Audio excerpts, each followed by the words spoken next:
নমস্কার, চলে এসেছি আবারও ইউটিউব লাইভে এবং ইউটিউব লাইভে প্রত্যেক দিনই আসি, যদিও শনিবার দিনটা আসার কথা নয়। আমি চেষ্টা করি যে শনিবার দিন একটু নিজেও ছুটি নেব এবং এর থেকে একটু বাইরে থাকব, কিন্তু আজকে বিশেষ কারণেই আসা।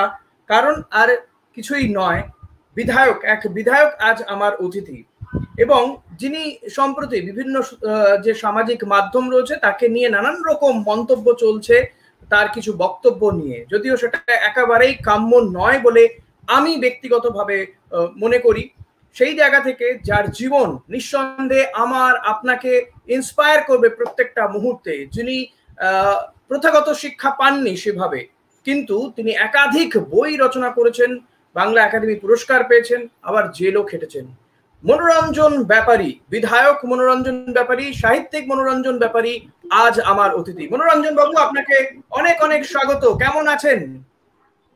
ভালো আছি, সুস্থ আছি, সবল আছি, নিরোগ আছি, চাঙ্গিস আছি, চাঙ্গিস।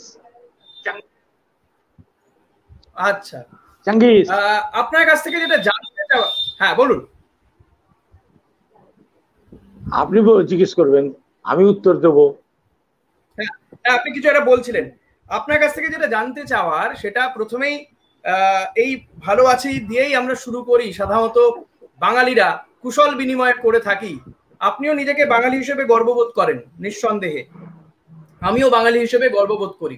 কিন্তু এই মুহূর্তে গোটা রাজ্য জুড়ে কার্যত রাজ্যের কিছু অংশে যে ছবি দেখা যাচ্ছে, বাংলা ভাগের একটা চক্রান্ত হচ্ছে বলে অভিযোগ উঠছে। একটু রাজনৈতিক বিষয়ে আসি, তারপর আস্তে আস্তে আপনার জীবন নিয়ে নিঃসন্দেহে আসবো। আমি প্রথমে এই প্রশ্নটায়, কারণ আমি যেহেতু বাঙালি, আপনিও বাঙালি, বাঙালি হিসেবে গর্ববোধ করেন, আমিও করি। এই বিষয়টাকে আপনি কিভাবে দেখেন? কেউ বলছেন উত্তরবঙ্গকে ভাগ করে দাও, কেউ বলছেন রাঢ়বঙ্গ ভাগ করে দাও, এটাকে আপনি কিভাবে দেখেন?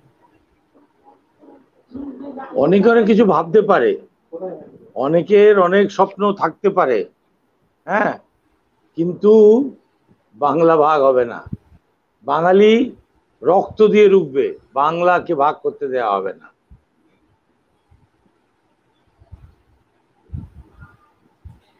আপনার কাছ থেকে যেটা জানতে চাওয়ার, বাঙালি রক্ত দিয়ে রুখবে, কিন্তু মনোরঞ্জন ব্যাপারী একাধিক বই লিখেছেন, সাহিত্যিক মনোরঞ্জন ব্যাপারী। আপনার পেছনে আমি দেখতে পাচ্ছি শয়ে শয়ে বই সারি দিয়ে রয়েছে, আপনি বই পড়তে ভালোবাসেন, কিন্তু এই আপনি তো প্রথাগত শিক্ষা লাভ করেননি, স্কুলে যাননি কোনোদিন, তাই তো? খুব যদি ভুল না বলে থাকি আমি।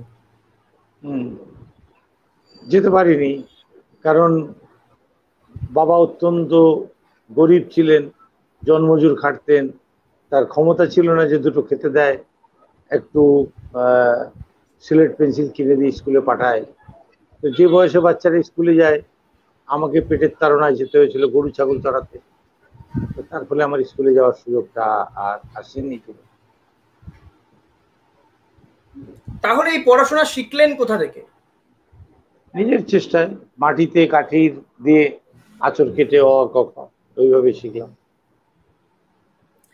আমি শুনেছি যে আপনি আপনার সে অর্থে অ ক খ শিক্ষা লাভ জেলে বসে।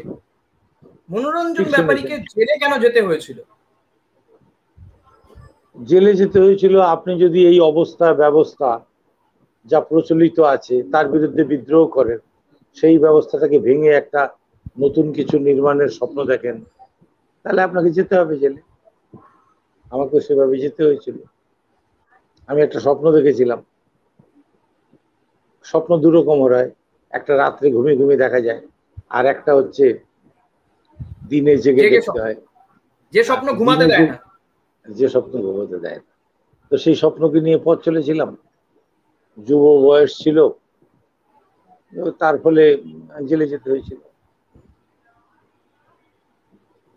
ঠিক কি ঘটেছিল একটু যদি আমাদের সঙ্গে গোটা বিষয়টা একটু জানান, যারা দর্শক রয়েছেন তারাও কোথাও গিয়ে ইন্সপায়ার হবে, যে মনোরঞ্জন ব্যাপারী যিনি আজকে একজন বিধায়ক, বলাগড়ের বিধায়ক, তাকে জেলে কেন যেতে হয়েছিল, এবং জেলে গিয়েই বা তার এই কার্যত হাতে খড়ি কেন? এ তো বহুবার বলেছি, বহুবার, কারো অজানা নেই। আপনার এই প্রোগ্রাম যারা দেখছেন তানারাও জানেন ফলে ওই সব পুরনো কথা আর না বলাই ভালো, বলে বা কি লাভ। যেতে হয়েছিল জেলে, কিন্তু আমি আমার জীবনের সব দুর্বলতাগুলো, সব কমজোরিগুলো, সেটাকে আমি শক্তিতে রূপান্তরিত করতে পেরেছি। এটা আমার একটা, জানি না কিভাবে কিভাবে হয়ে গেছে, কিন্তু হয়েছে। যে জায়গাটাতে মানুষ বেঁকে চুড়ে দুমড়ে নুয়ে যায়, সেই পরিবেশে জরুরি অবস্থার কাল, সেই কালে আমি ওই জেলখানার মাটিতে কাঠি দিয়ে আঁচড় কেটে অঙ্ক শিখেছিলাম। যে শিক্ষাটা আমি নিয়ে বাইরে এসেছিলাম, আজও সেইটুকু শিক্ষার দৌলতে আমি যা করার তা করতে পারছি। আপনি কোথাও কোথাও বলে থাকেন যে আপনি বিভিন্ন সময়, আমি বলছি একেবারে ছোটবেলা থেকে, বা যেহেতু আপনি দলিত, ষড়যন্ত্রের শিকার। কিসের ষড়যন্ত্রের শিকার আপনি? সামাজিক ষড়যন্ত্রের শিকার। এই যে আমাদের সমাজ ব্যবস্থাটা, যে ব্যবস্থাটা বর্ণবাদের উপরে আধারিত, যে ব্যবস্থায় একদল মানুষকে জন্মজনিত কারণে অপরাধী ঘোষণা করে দেয়, যে অবস্থা একদল মানুষকে অচ্যুত ও স্পৃশ্য বলে ঘোষণা করে দেয়, তাদের শিক্ষা দীক্ষার অধিকার থাকে না, ধন সম্পদ সঞ্চয়ের অধিকার থাকে না, সেই সমাজ আমাকে জন্ম নিতে বাধ্য করেছে, আমাকে সেখানে। তো আমি জন্মজনিত কারণে, আমার বাবা বিত্তহীন ছিল, অর্থহীন ছিল, সামর্থ্যহীন ছিল, ফলে আমার বাবার ক্ষমতা ছিল না যে আমাকে লেখাপড়া শেখায়। আর যখন আমি একটু একটু লেখাপড়া শিখলাম, তখন দেখলাম যে এই বর্ণবাদী ব্যবস্থা যারা উঁচু ধাপে উঠে বসে আছে, তারা আমার আগমন ঠিক ভালোভাবে মেনে নিতে পারছে না। ফলে আমার এগিয়ে যাওয়ার পথে নানা ধরনের অবরোধ তৈরি করে দেওয়া হচ্ছে, যাতে আমি আগাতে না পারি। তো সেই অবরোধগুলো চূর্ণ করে ধীরে ধীরে ধীরে ধীরে একটা জায়গা পর্যন্ত পৌঁছাতে পেরেছি। এখন বাতাসে কিসের গন্ধ পান আপনি? এখন বাতাসে, বাংলার বাতাসে এখন একটা অশুভ গন্ধ পাচ্ছি। কারণ বহিরাগত একটা শক্তি বাংলার শান্তি সম্প্রীতি ভাষা সংস্কৃতি ধ্বংস করার জন্য, বাংলার জনজীবনকে অস্থির করার জন্য একটার পর একটা ষড়যন্ত্র করে চলেছে। শান্তিতে দেখুন, এত বিশাল জনাদেশ নিয়ে একটি সরকার ক্ষমতা এসছে, তাহলে তাকে একটু কাজ করতে দেওয়া হোক, মানুষের রায়টা মাথা পেতে নিক তারা। কিন্তু তারা সেই পরাজয়টাকে মেনে নিতে পারছে না। একটার পর একটা অস্ত্র, একটার পর একটা ষড়যন্ত্র তারা হেনে যাচ্ছে, আক্রমণ করে যাচ্ছে আমাদের এই জনজীবনটাকে ধ্বস্ত করার জন্য, আমাদের সরকারটাকে ব্যতিগ্রস্ত করে দেওয়ার জন্য। এই যে অশুভ শক্তি, এদের এই অশুভতার গন্ধটা পাচ্ছি, এটা খুব ভালো লক্ষণ না। বাংলার সবার জীবনটাকে তছনছ করার জন্য ওরা পরাজয়ের গ্লানিটা মেনে নিতে পারছে না। মানুষের রায়টাকে মাথা পেতে নিক, যে সরকার ক্ষমতা এসছে তাকে 5 বছর কাজ করতে দিক। ওরা মানুষের মন জয় করার জন্য ওই মাটির নিচে পুঁতে দেবো, মারবো, এখানে লাশ করবে, ওখানে 6 ইঞ্চি ছোট করে দেবো, বুকে গুলি করব, এই সব শব্দগুলো না বলে মানুষের খাদ্য বস্ত্র শিক্ষা বাসস্থান চিকিৎসা যে জরুরি পরিষেবা, সেগুলো পৌঁছাবার জন্য রাজ্য সরকারকে সাহায্য করুক। রাজ্য সরকারের যে বিশাল অর্থ ভাণ্ডার কেন্দ্রীয় সরকারের কাছে পাওনা রয়েছে, সেটাকে মিটিয়ে দিক। এবং এখানকার যিনি রাজ্যপাল, তাকে সেটা তদারকি করতে বলে পয়সাগুলো যথাযথ খরচা হচ্ছে কিনা। এভাবে একটা সহযোগিতার মধ্যে দিয়ে এগিয়ে চলুক, মানুষের মন জয় করুক। কিন্তু তারা সেটা করছে না। তারা ভারতবর্ষের অন্যান্য প্রদেশগুলো পয়সা দিয়ে এমএলএ কিনে যেভাবে সরকার বানিয়েছে, ভয় ভীতি দেখিয়ে যেভাবে সরকার বানিয়েছে, গুন্ডাগর্দি করে, ওরা ভাবছে বাংলাতেও সেভাবে করে দেবে। কিন্তু বাংলার মাটি দুর্জয় ঘাটি, এটা দুর্বৃত্তরা বুঝে গেছে, আর আগামী দিনও বুঝে যাবে। মনোরঞ্জন দা কি আজও রিক্সা চালান বিধায়ক হওয়ার পরে?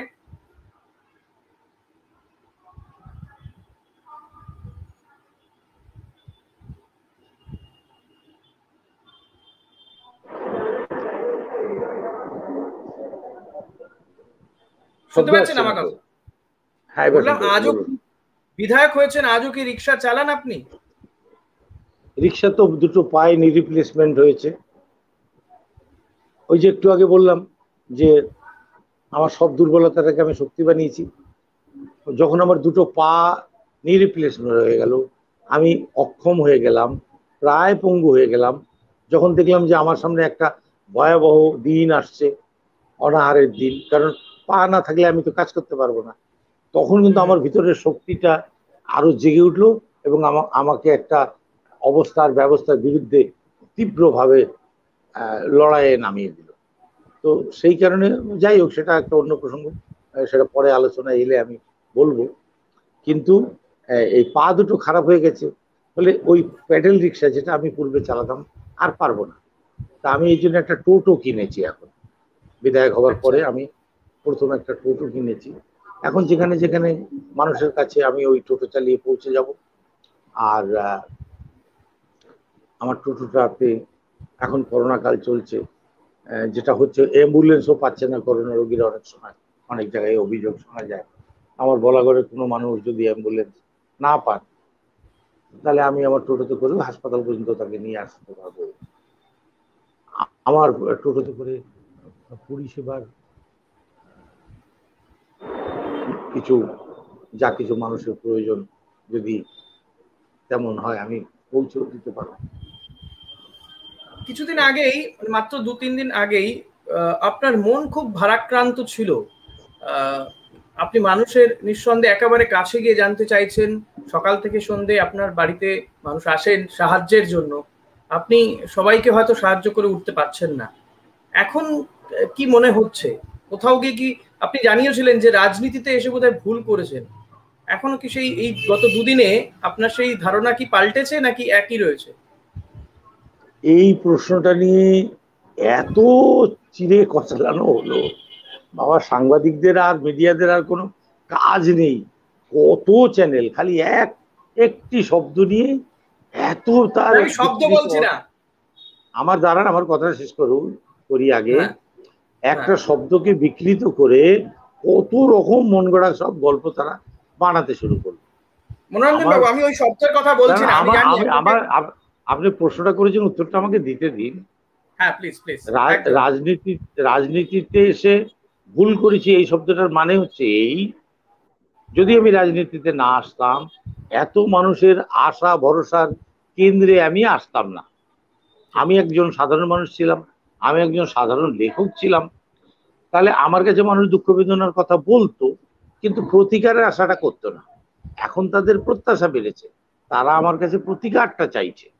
রাত্রিবেলা 2টোর সময় ফোন করে আমাকে যদি কেউ বলে, দাদা আমার বাড়িতে রুগী, অ্যাম্বুলেন্স পাচ্ছি না, একটু কিছু করুন, এই যে প্রত্যাশা, এই প্রত্যাশা তো আগে ছিল না। তো সবার সব প্রত্যাশা, মানুষের কত রকমের কত প্রত্যাশা। পারিবারিক ঝামেলা, বাপ ছেলের ঝামেলা, বাবা দৌড়ে আসছে আমার কাছে, আমার ছেলে আমাকে মারছে, আমাকে একটা কিছু করো।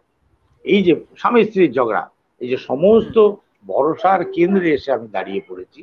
মানুষ প্রতিকার চাইছে। আমি সবার সব সমস্যা করতে পারছি না। অনেকগুলো, একটা জমি নিয়ে একটা সমস্যা আছে, একদল লোক, একজন প্রমোটারের সাথে প্রায় 20টা খুব গরিব মানুষের, তারা এসে আমাকে বলছে, কিন্তু সে প্রমোটার আইনি এত জটিলতা তৈরি করে রেখেছে যে সহজে মীমাংসা হওয়ার নাই। অথচ ওই 20টি পরিবার ভাবছে যে আমি গিয়ে হস্তক্ষেপ করলেই তাদের সমস্যার সমাধান হয়ে যাবে।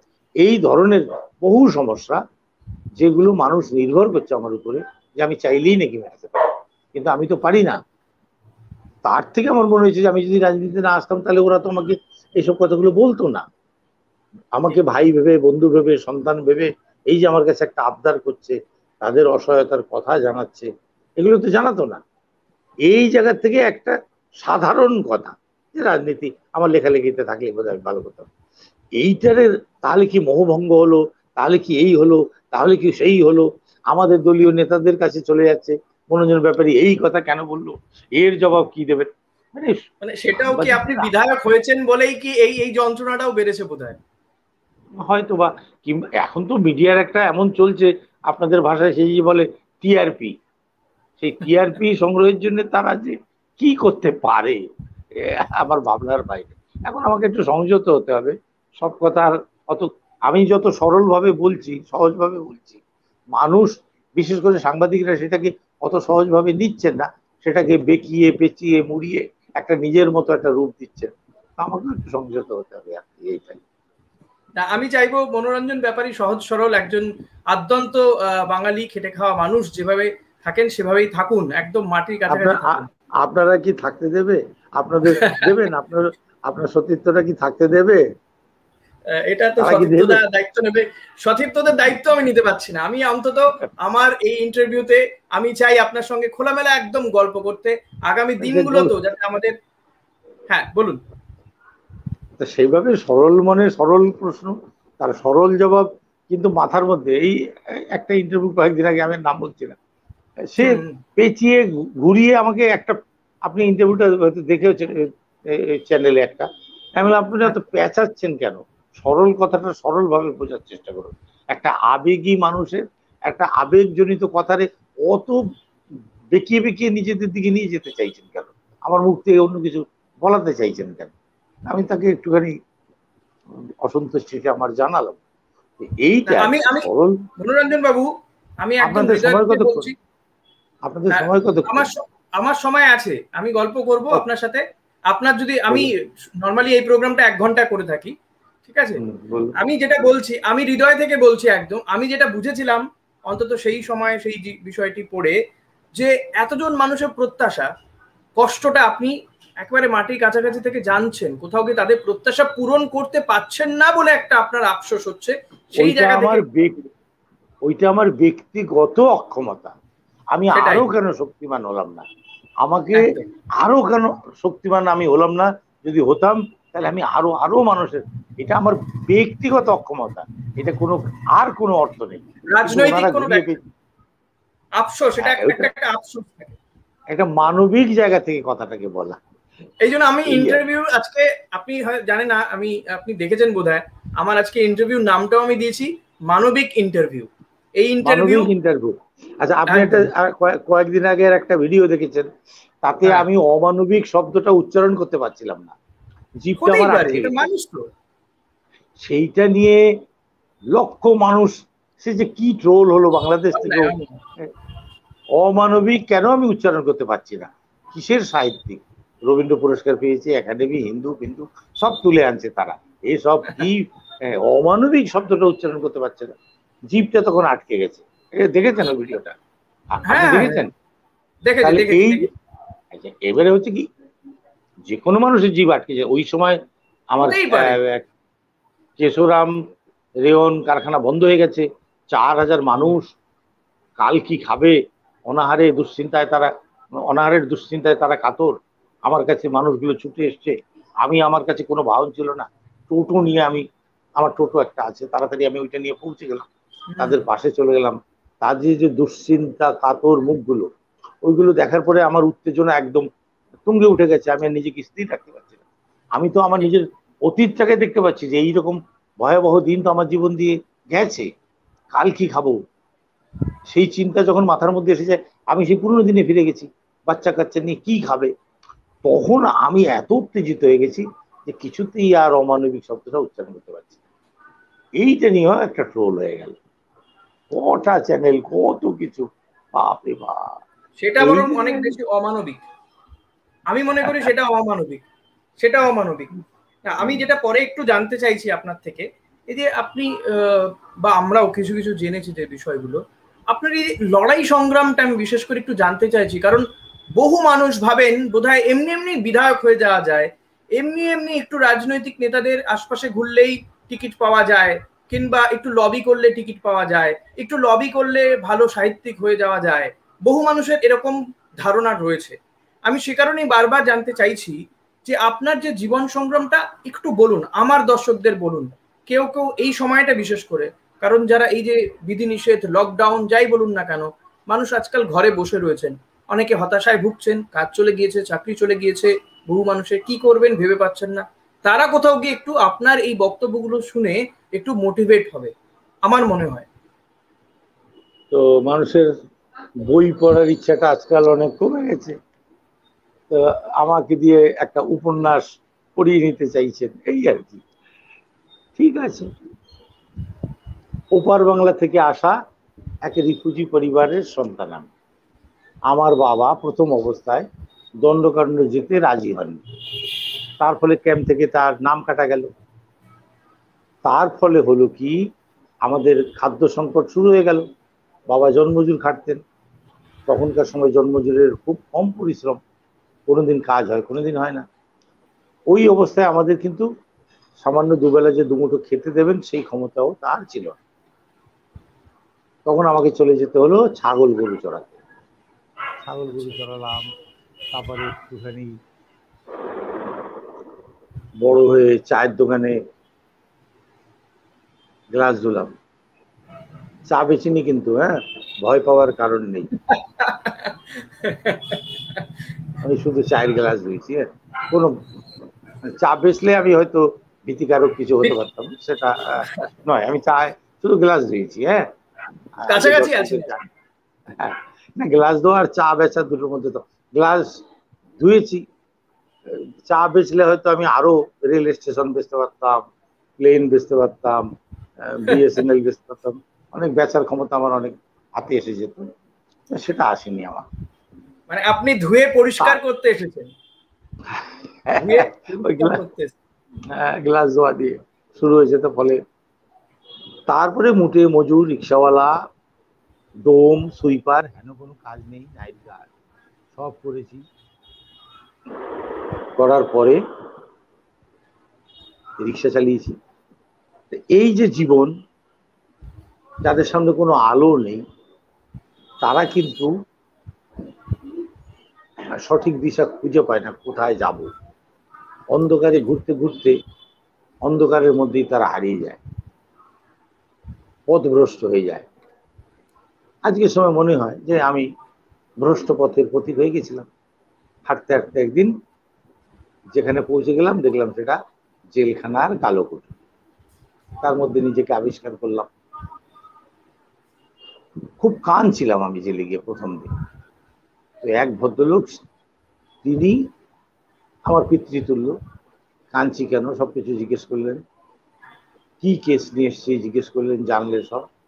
তারপরে তিনি বললেন, ধীরে ধীরে একটা ওনার সঙ্গে আমার একটা হৃদ্যতা জন্মালো। তারপরে উনি বললেন যে বাইরে তোর খাওয়া জুটতো না, এখানে খাওয়া মিলে যাবে খানিকটা। বাইরে তোর ঘর ছিল না, ফুটপাতে ঘুমাতে হতো, রেল স্টেশনে ঘুমাতে হতো।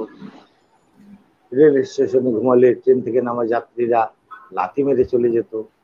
রিক্সা চালাবার সময় রিক্সার চাকা কারো পায়ের উপর দিয়ে চলে গেলে পিটিয়ে দিত। আমি হয়তো বৃষ্টি হয়েছে 10 পয়সা ভাড়া বেশি চেয়েছি, এতে কোনো যাত্রীর ক্রোধের উদ্রেক হলো, মেরে দিত চড়চাপড়। এই যে জীবন, তার থেকে জেলে এসে আমি মুক্তি পেয়েছি। এখন অসুখ হলে আমি ওষুধ পাবো। তো সে বলল যে এই অবস্থাটাকে, এই সুব্যবস্থাটাকে নষ্ট হতে দিস, এই সময়টা, এই যে অখণ্ড অবসর, এটাকে কাজে লাগা, লেখাপড়া শেখ। তো লেখাপড়া শিখতে গেলে তো আরো অনেকগুলো ঘটনা ঘটেছিল। জানি না আপনার এই কত দর্শক দেখছেন না দেখছেন,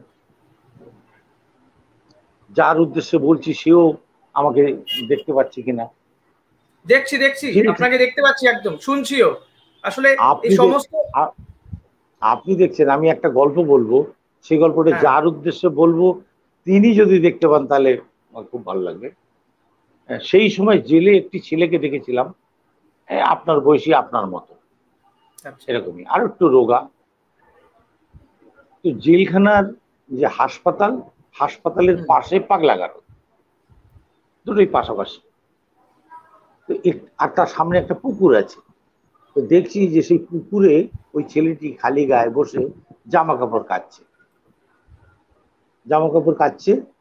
আমি ওই আমাদের ফালতু বলে একটা জেলে একটা লেবার দিতে যায় লোকেরা, তাতে বিড়ি পাওয়া যায়, একটু সামান্য ভাত বেশি পাওয়া যায়। আমি ওই লেবার দিতে গেছিলাম। তো তখন দেখছি যে ও ছেলেটি ওইখানে কাপড় কাচ্ছে। আমি একটু অবাক হলাম, কারণ কি এই রকম সুদর্শন যুবক, আমি জেলে ছেলে থাকতে পারে, কারণ নকশালবন্দিরা সে সময় প্রচুর ছিল, ওই রকমই দেখতে তারা, কিন্তু ছেলে এরকম খোলা ঘুরে বেড়াচ্ছে এরকম আমি দেখি। তো আমি, উনি জেলে তো আছেন, হাসপাতালে রুগী নন, তাহলে ওনাকে কাপড় কাচতে হাসপাতাল ছেড়ে পুকুর ঘাটে আসতে দেবেন না। এতটা সুস্থ হয়ে গেলে তাকে ওয়ার্ডে পাঠিয়ে দেবেন। পাগলা কারোর সামনে পাগল হলে তালা বন্ধ করেই রাখবে, তাকে ছেড়ে দেবে না, অথচ ছেড়ে দিয়েছে কাপড় কাচ্ছে। আমার একটু কৌতূহল হলো, আমি তার কাছে গিয়ে দাঁড়ালাম, আমি জিজ্ঞেস করলাম আপনি জেল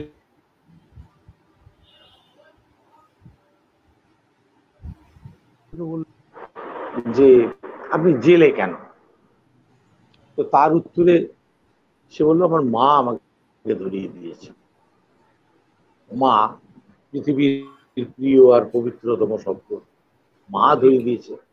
কেন? উনি বললেন যে আমার মাথাটা একটু খারাপ হয়ে গেছিল।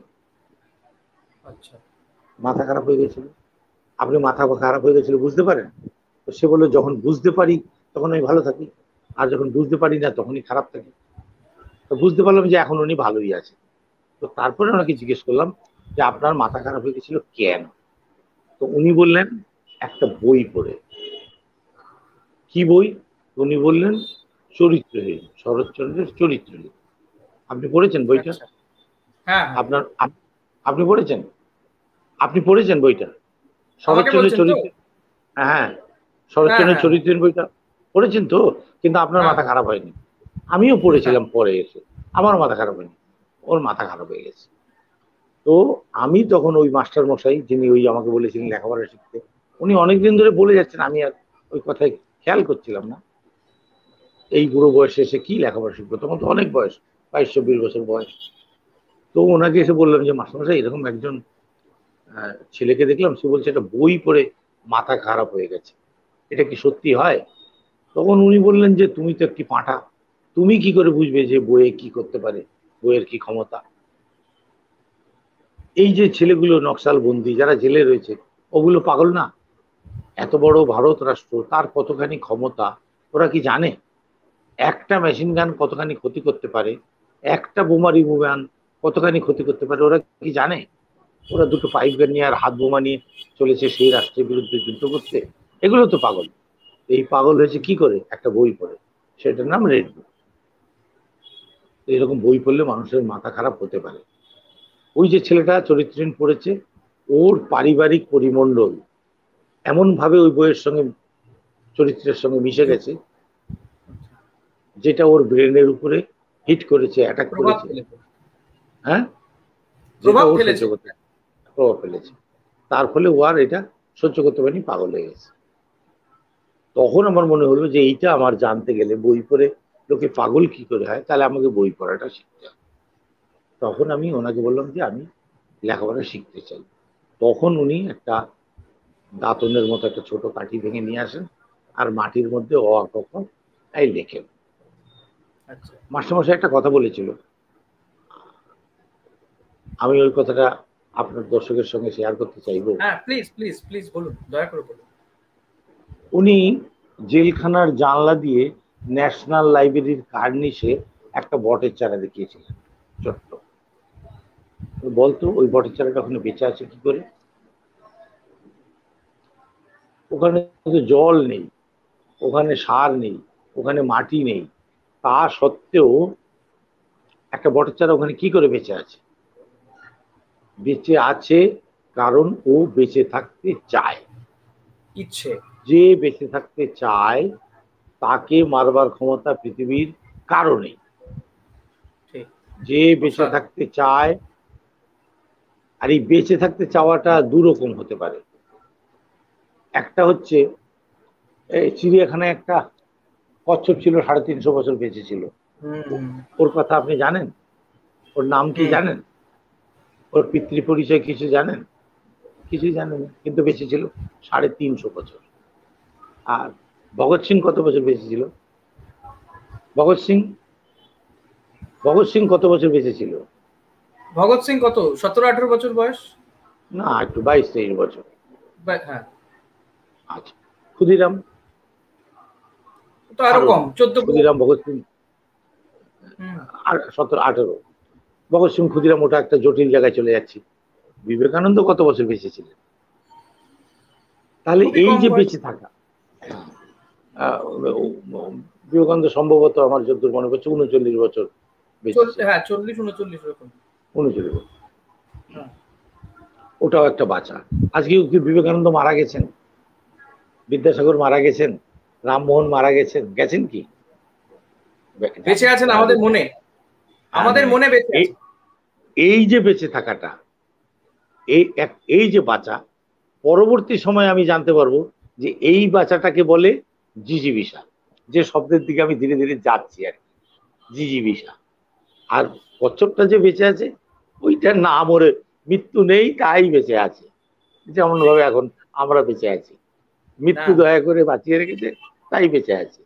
আপনি বেঁচে থাকবেন, আপনি মানুষের মনেই বেঁচে থাকবেন, আমাদের মনে বেঁচে থাকবেন।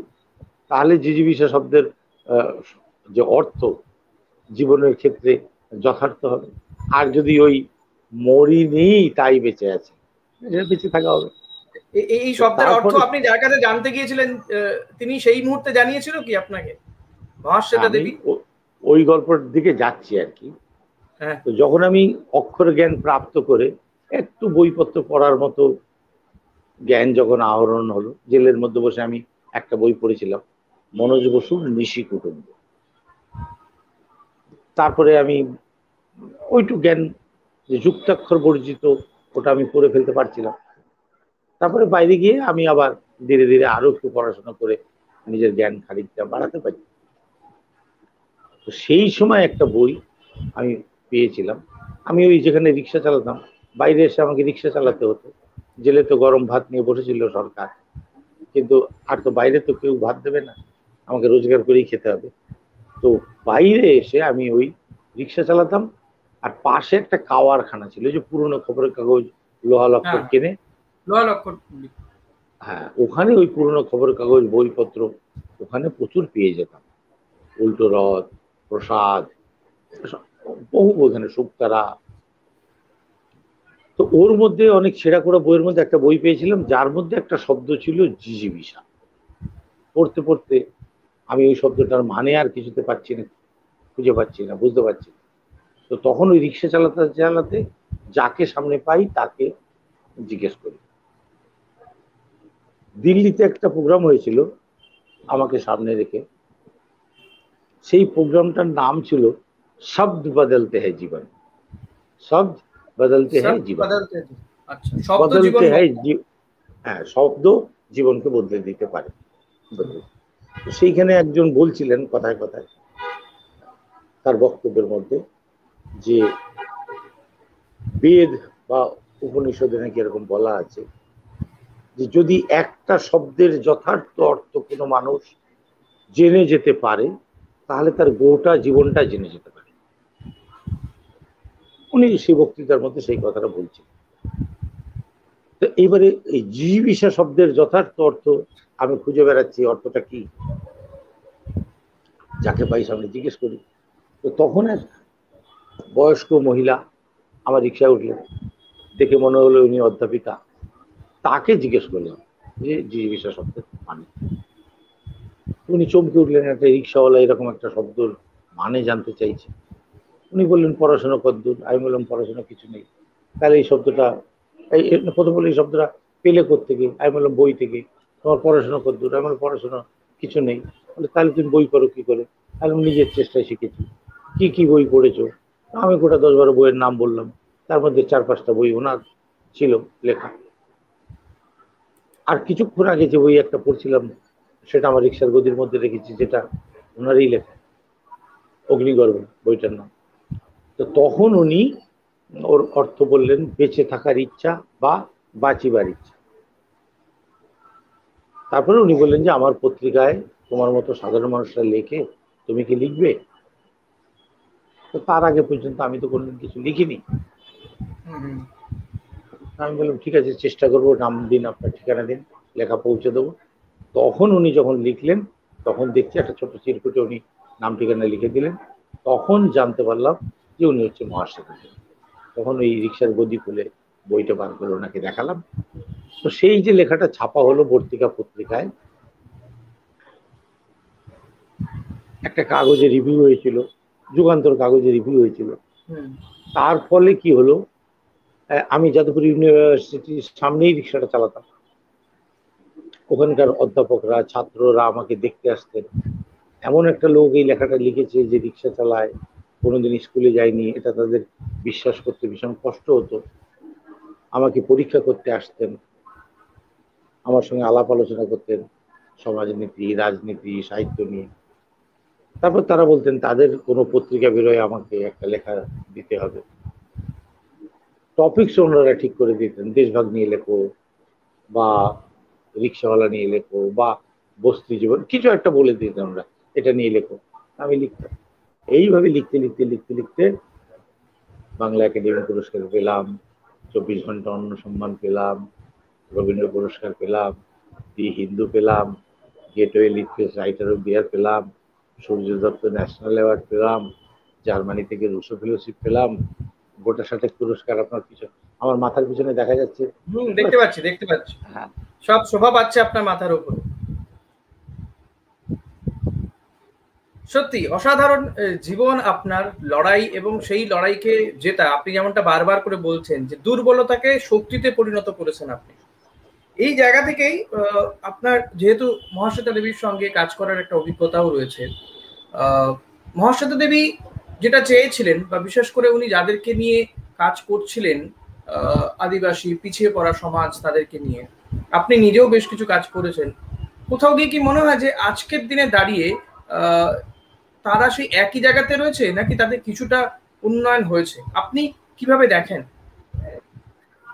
না, একই জায়গায় নেই, একই জায়গায় নেই, কিছুটা উন্নয়ন তো হয়েছে।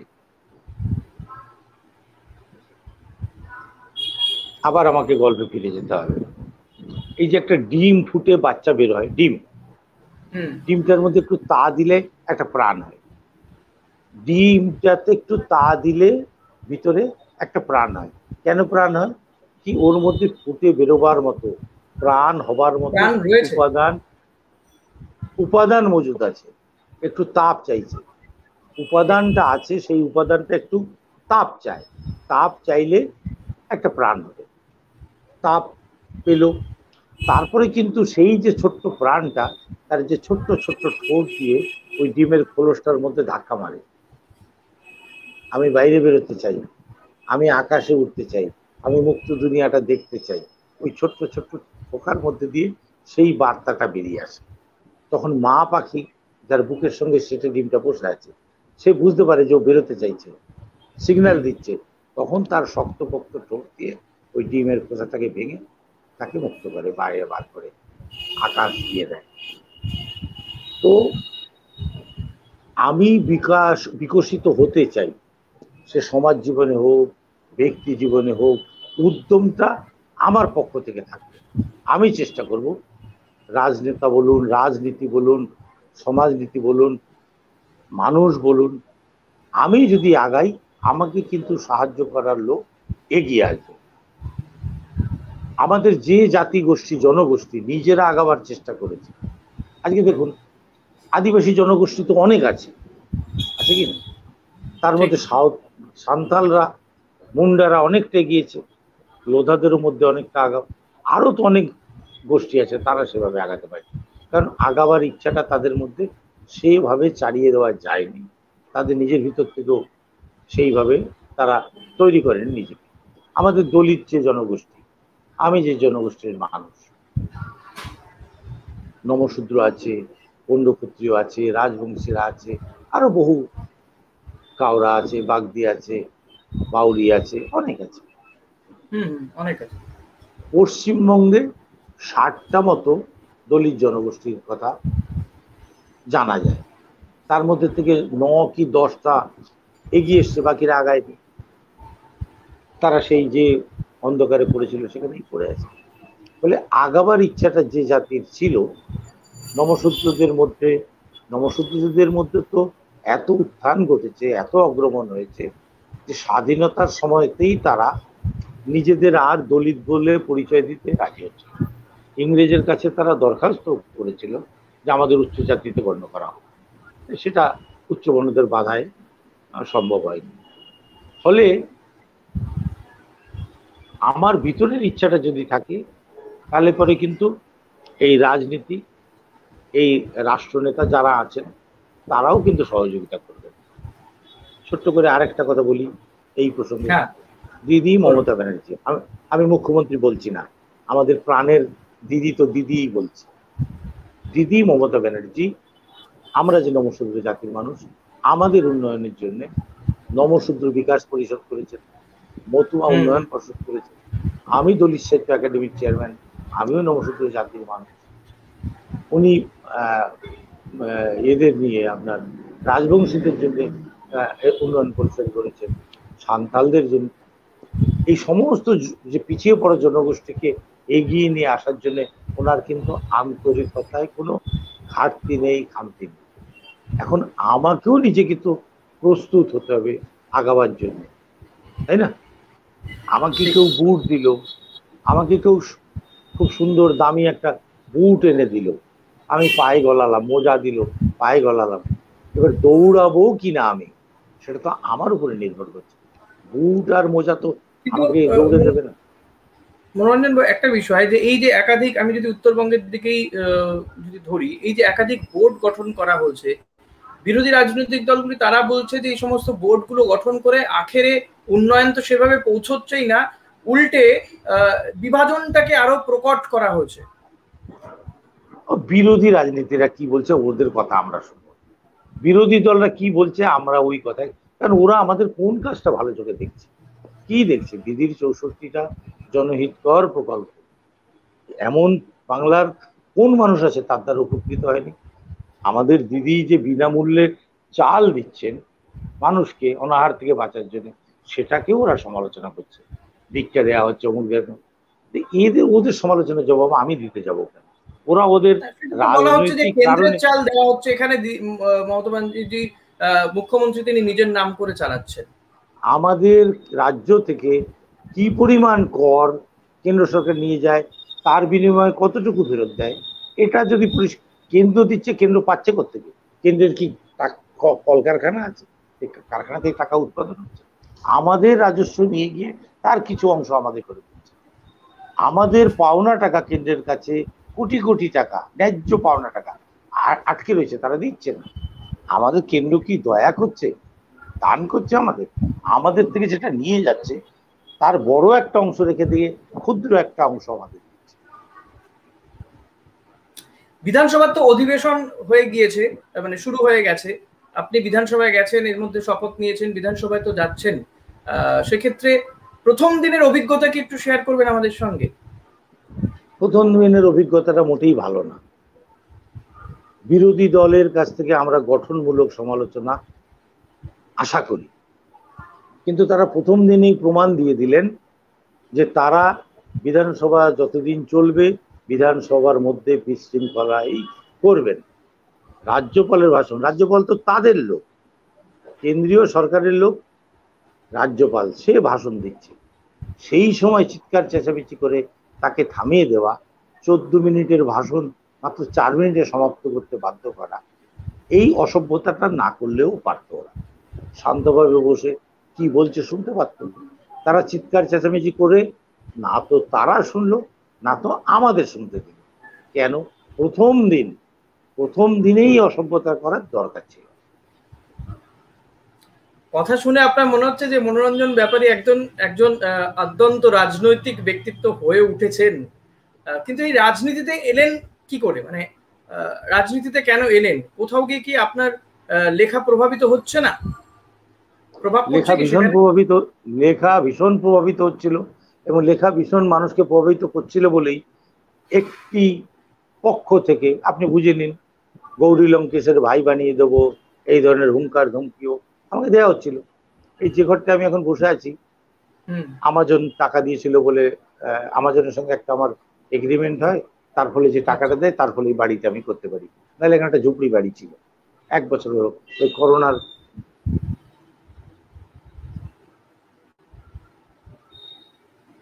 তো বিজেপি যদি ক্ষমতায় আসে, বাংলার সাহিত্য, সংস্কৃতি, সমাজ জীবন, এই যে আমাদের সাম্প্রদায়িক যে সম্প্রীতি, এটাকে ধ্বংস করে দেবে। মাটির নিচে পুঁতে দেবো, 6 ইঞ্চি ছোট করে দেবো, মারবো এখানে, লাশ করবে ওখানে, বুকে গুলি করব, পুলিশকে বলে দেবো বুক সোজা গুলি চালাও। এই যে আওয়াজগুলো ওরা দিচ্ছিল, আমরা ভীত হয়ে গেছিলাম। যেভাবে রামদা নিয়ে মিছিল হচ্ছিল আমরা ভীত হয়ে গেছিলাম। ছোট ছোট বাচ্চাদের যেভাবে স্কুলি বাচ্চাদের হাতে বড় বড় দা দিয়ে পথে নামাচ্ছিল আমরা ভীত হয়ে গেছিলাম।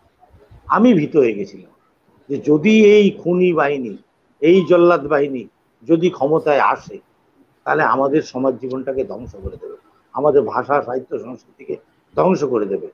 কিভাবে গোবলয়ের সংস্কৃতি আমাদের উপরে জোর করে চাপিয়ে দেওয়া হচ্ছে আপনি সেটা দেখছেন। বাংলার মাটিতে দাঁড়িয়ে আমাকে ধমকি দেওয়া হচ্ছে, আমাদেরকে ধমকি দেওয়া হচ্ছে হিন্দিতে কথা বলার জন্য। বলা হচ্ছে হিন্দি নাকি রাষ্ট্রভাষা, ওটাই আমার বলতে হবে। এই বাংলার মাটিতে আমাদের রাষ্ট্রভাষা তো নেই কোনো। হ্যাঁ, কিন্তু ওরা বলছে রাষ্ট্রভাষা নাকি হিন্দি, বাধ্য করছে আমাদের হিন্দি বলতে। ব্যাংকে গেলে পড়ে যাবো হিন্দিতে বল, হিন্দি মে বল। তো এই যে সংস্কৃতি যেটাকে আমরা বলছি, দিল্লি বা অন্যান্য জায়গায় আমার কথাটা শেষ করে নিই, একটা প্রশ্ন ছেড়ে যেতে পারবো না, ওটাকে উত্তর পুরো করে নিই। রাজনীতিতে কেন এলাম জনসাধারণের কাছে ওর জবাব দেওয়ার দায় আমার আছে, সেটা আমি দিয়ে নিই আগে। তো যখন দেখলাম যে আমাদের ওরা বিনাশ করে দেবে, সেই উদ্দেশ্যটা নিয়েই ওরা বাংলা কবজা করতে আসছে, তখন আমাদের মনে হলো মরে তো যাবই, মরার আগে শেষ কামড়টা দিই, অন্তত একটা ধাক্কা দিয়ে ওদের ঢুকে দেওয়ার জন্য। যদি হেরে যাই তাহলে তো পরিণতি যা আছে ভাগ্যে তাই হবে, কিন্তু যদি রুখে দিতে পারি আমি বাঁচবো, সমাজ বাঁচবে, আমার সন্তান সন্ততি বাঁচবে।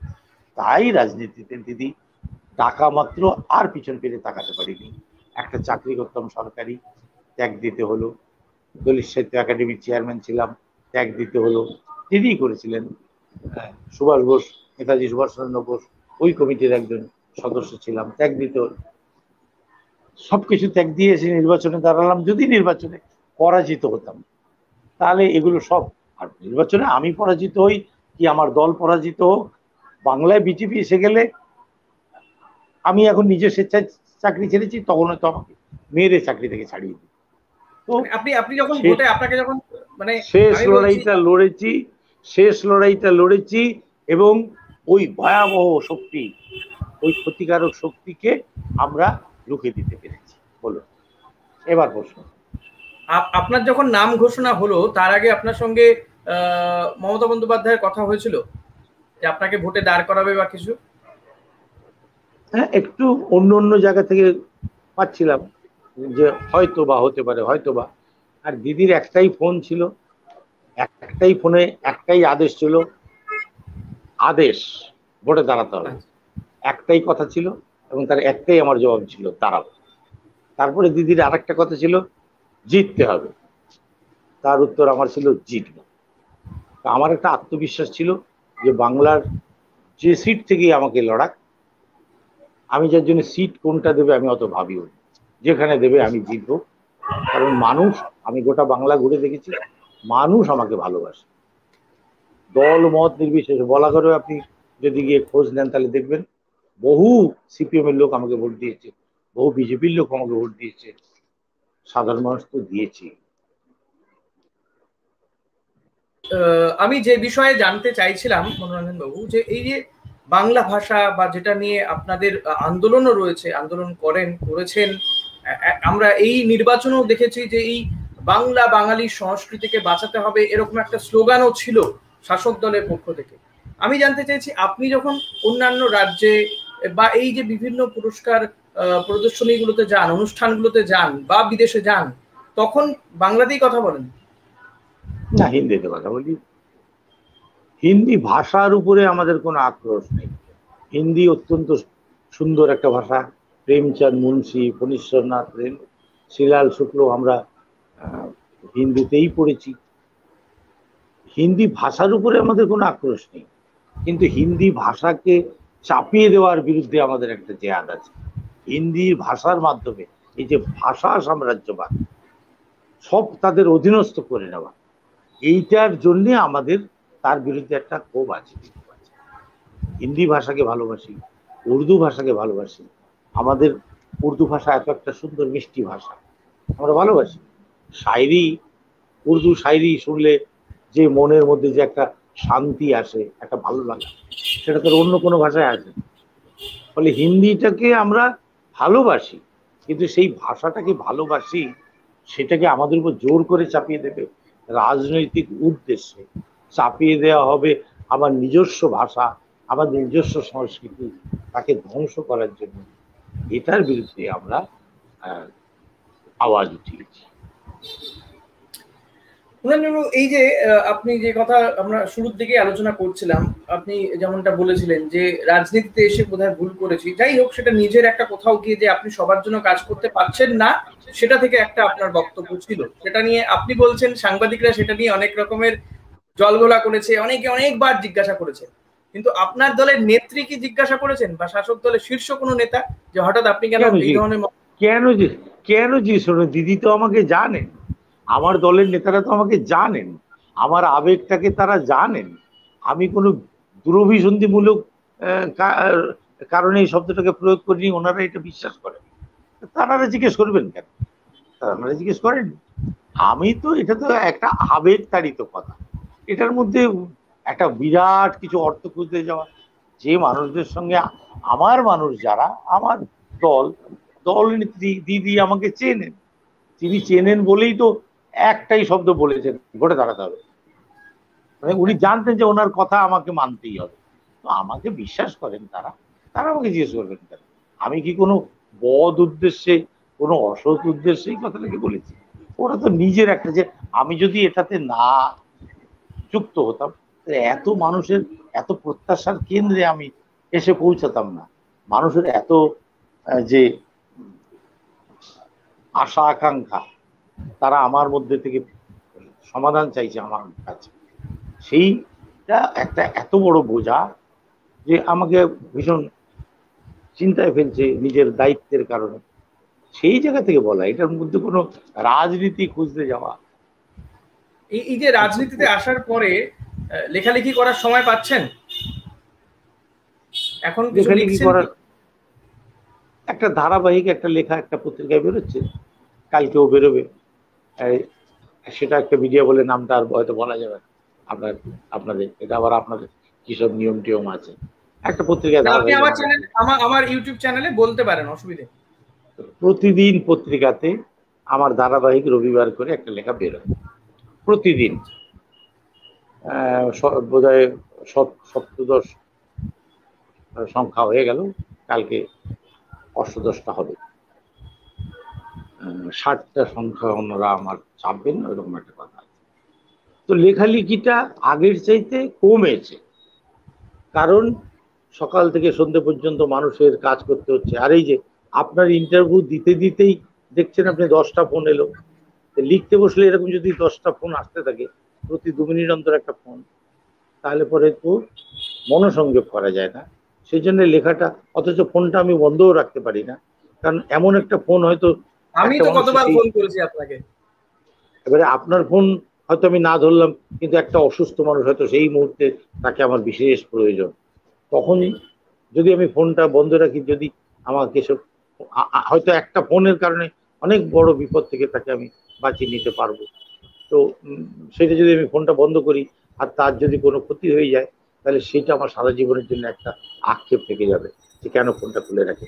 আর ফোনটা যদি খুলে রাখি, তাহলে লিখতে বসলে আমার মনোসংযোগটা বিঘ্নিত হচ্ছে, ফলে লিখতে পারছি কম, কিন্তু পারবো, কারণ আমাকে সময় বা আমি তো বলাগড়ের একটু দায়িত্ব পালন করছি। 50 মাইল লম্বা, 35 মাইল চওড়া একটা এলাকা, কিন্তু দিদি তো পশ্চিমবঙ্গ এবং ভারতবর্ষেরও সব চিন্তাটা তো তার মাথার মধ্যে। তারপরেও তো উনি 100টা বই লিখেছেন, আমিও পারবো লিখতে, একটু গুছিয়ে নিই ঘর সংসার, একটু মানুষজনকে ঠিকঠাক করে নিই, আমার প্রিয়জন আপনজনদের, তারপরে ঘর সংসার, বই লেখা, রাজনীতি। আচ্ছা দাঁড়ান, আবার এই আপনারা সাংবাদিক, ঘর সংসার বলতে কিন্তু আমার ছেলে মেয়ে বউ এই কথা কিন্তু বলিনি। আমার ঘর সংসার পুরো বলাগড়, আমার ঘর পুরো বলাগড় বাকি আমার সংসার, ওইটা কিন্তু মাথায় আপনার এবার ওইটা দিয়ে ঘর সংসার। আচ্ছা, তাহলে ছেলে মেয়ে বউ এই নিয়ে, না আপনি তো আসলে একজন মানুষ, একজন পারিবারিক, তার তো দিকও রয়েছে, পরিবার বাদ দিয়ে তো কোনো কিছু নয়। পুরো বলাগড়টা আমার সংসার, বলাগড়টা আপনার পরিবার এখন। হ্যাঁ, আর বলাগড়ের মানুষ আমার আত্মীয় আপনজন, ভাই। বেশ, আমার এই আজকের আপনার সাক্ষাৎকার নিতে নিতে সত্যি আমার মনে হচ্ছে না একবারও যে আমি সাক্ষাৎকার নিচ্ছি, আপনার সাথে গল্পই করছি কার্যত। অনুষ্ঠানে একদম শেষে চলে একদম অনুষ্ঠানের আমার মনে হয় যারা দেখছেন বা দেখবেন পরবর্তী সময়ে নিঃসন্দেহে তারা অনেক রসদ পাবেন, জীবনের রসদ পাবেন। আমি শেষে একটা বলবো যে আপনার এই সাম্প্রতিক বেশ কিছু জিনিস নিয়ে অনেক রকমের অনেক বক্তব্য অনেক জায়গায় বেরোচ্ছে, আমি সেই সমস্ত বিষয়গুলো দিকে যাচ্ছি না, কিন্তু আমি যেটা বলতে চাইছি যে কোথাও গিয়ে কি এই যে এত লেখালেখি, এত কথা, এত কিছু আপনার কিছু কিছু শব্দ নিয়ে, কিছু কথা নিয়ে, এরপরে কি আপনি আরেকটু সতর্ক হয়ে যাচ্ছেন, গুটিয়ে যাবেন আরেকটু? না আপনি যেমন খোলামেলা মানুষ ছিলেন, মানুষকে আপনার সেই জায়গাটা পাবে না? সেইটা যদি জানি না আমাকে কতটা প্রভাবিত করবে, আমিও তো সামাজিক মানুষ, চারদিকের ঘাত প্রতিঘাত আমাকেও তো আলোড়িত আন্দোলিত করে। যদি আমি গুটিয়ে যাই তাহলে আমার স্বাভাবিকতা, আমার যে ছন্দ সেটা নষ্ট হবে। আমি যদি আমার মতো না চলতে পারি তাহলে পরে আমার হয়তো যে যে জীবন আমাকে তখন যাপন করতে হবে, ফিতে মাপা জীবন, আমিও অসুবিধায় পড়বো এবং হয়তো অনেক মানুষ, আপনারাও হয়তো অসুবিধায় পড়ে যাবেন। হ্যাঁ, এত খোলা গল্প করতে পারবো না। এখন আমার ভয় নেই যে আমার যদি একটা শব্দ বলতে আপনার ওই অমানবিকতা আটকে যাওয়া, এখন ওইটা নিয়ে এখন যদি আমার আটকে যায় আর আপনার সঙ্গে গল্প করতে হতে, আর সেইটা নিয়ে যদি পেট্রোল হতে থাকে, তো এইটা মানুষকে ওইরকম তো সবার আটকে যেতে পারে। আমার সবার মধ্যে এত অমানবিকতা চলে আসছে, মানুষ আর মানবিক থাকছে না, তাই কে অমানবিক বলতে গিয়ে কবার আটকালো সেটা নিয়ে অনেক বেশি চর্চা হচ্ছে। আমি বলছি আপনি তো আপনি, আমরা তো সঞ্চালক, চ্যানেলে সঞ্চালনা করে এসেছি, এখনো আপনাদের সঙ্গে কথা বলছি, আমাদেরও বহু সময় অনেক কিছু ভুল হয়, অথচ আমরা সেই ভুলগুলোকে ঢাকার জন্য অনেক রকম বিষয় তুলে ধরি, অনেক কিছু বলি, কিন্তু কোথাও গিয়ে মানুষকে তার পরিসরটাও বোধহয় ছোট করে দিতে চাইছি, আমরাই চাইছি। তবে আমার মানবিক, হ্যাঁ বলুন। আপনি যদি আমার ইতিবৃত্তে চণ্ডাল জীবন পড়ে থাকেন তাহলে দেখবেন আমি অকপটে নিজের সমস্ত কথা কোথাও লুকোইনি। অনেক কথা বলতে পারিনি কারণ বইয়ের আকার আয়তন আরো বড় হয়ে যেত। তখন তো বুঝতে পারিনি যে বই এত জনপ্রিয় হবে, তাহলে হয়তো 10 খণ্ড লিখতাম, 2 খণ্ড বা 3 খণ্ডতে সমাপ্ত হয়নি, ওটা চাইলে আরো বড় বড় করে, মানে অনেক কিছু ঘটনা বাদ চলে গেছে, বইটাকে ছোট করার প্রয়োজন। কিন্তু যেটুকু আমি লিখেছি আপনি দেখবেন আমি কোথাও কিন্তু ছলনার আশ্রয় নিইনি, মিথ্যাচারের আশ্রয় নিইনি, নিজেকে দর্শকের সামনে রেখে দিয়েছি এই আমি ভাই, তুমি আমাকে ঘৃণা করতে পারো, তুমি আমাকে ভালোবাসতে পারো। আমি কুকুরের মুখ থেকে খাবার কেড়ে খেয়েছি, আমি ডোমের কাজ করেছি, সুইপারের কাজ করেছি, আমি ওই অখিল বন্ধু দাসের হাত ঘড়ি কেড়ে নিয়েছি, খিদের জ্বালায় তখন ওনার ঘড়ি কেড়ে নিয়ে 40 টাকা দিয়ে বিক্রি করে আমি আর আমার কয়েকটা ছেলে মিলে আমরা ওই রাত্রে খাই, খেতে পারি। পরে ওনার কাছে আবার গিয়ে ক্ষমাও চেয়েছি।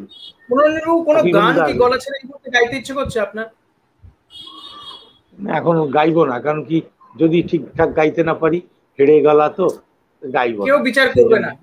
আমি চাইছি আপনি আমার অনুষ্ঠান শেষ করুন একদম খোলামেলা একটা গান দিয়ে, হেরে গলাতেই হোক, এক লাইন, আমরা করব জয়, আমরা করব জয়, আমরা করব জয় নিশ্চয়। অসংখ্য ধন্যবাদ মনোরঞ্জন বাবু, অনেক অনেক ধন্যবাদ আপনাকে। আপনি একেবারে খোলামেলা অকপট মনোরঞ্জন বাবু মনের কথা আমার সঙ্গে শেয়ার করলেন, আপনাদের সঙ্গে শেয়ার করলেন। আমার মনে হয় আপনাদের এই অনুষ্ঠান ভালো রাখবে, ভালো লাগবে, ভালো রাখতেই হবে। মনোরঞ্জন বাবুকেও আমাদের ভালো রাখতে হবে, তাই তার কোথায় তিনি কি বলেছেন সেটা নিয়ে বোধহয় এত চুলচেরা বিশ্লেষণ করার সময় আমাদের দেওয়া উচিত না, বরং এই মানুষটা সম্পর্কে আরো জানা, তার লেখা পড়ে আমরা সমৃদ্ধ হব, এটাই বোধহয় আমাদের কামনা হওয়া উচিত। মনোরঞ্জন বাবু আপনি সুস্থ থাকুন, সবল থাকুন, আরো আরো লেখা আমাদেরকে উপহার দিন, আমাদের মনে আরো শক্তি দিন, এই আশাই রাখবো। বিধায়ক হয়েছেন, আশা রাখবো আপনি আগামী দিনে মন্ত্রী হন, সাধারণ মানুষের আরো প্রত্যাশা পূরণ করুন, স্বপ্ন আরো বাড়ুক, প্রত্যাশা বাড়ুক আরো মানুষের, আপনি সেগুলো পূরণ করুন, এই আশাই রাখবো। শুভ। আমার মাথায় দিদির বড় ভয় হাত আছে, অতএব মানুষের প্রত্যাশা পূরণের ক্ষেত্রে আমি বলাগড় তো বটেই, এমন দৃষ্টান্ত স্থাপন করব বলাগড়ে যে গোটা বাংলা তাকিয়ে দেখবে, কারণ দিদি মমতা ব্যানার্জি আমার মাথার উপরে বসে আছে। সেদিন আমি বলাগড়ে যাব দেখতে, একদম সেখানকার ছবি আপনার সঙ্গে আবার ইন্টারভিউ হবে। অনেক ধন্যবাদ আপনাকে, শুভরাত্রি, ভালো থাকুন, ভালোভাবে কাটান।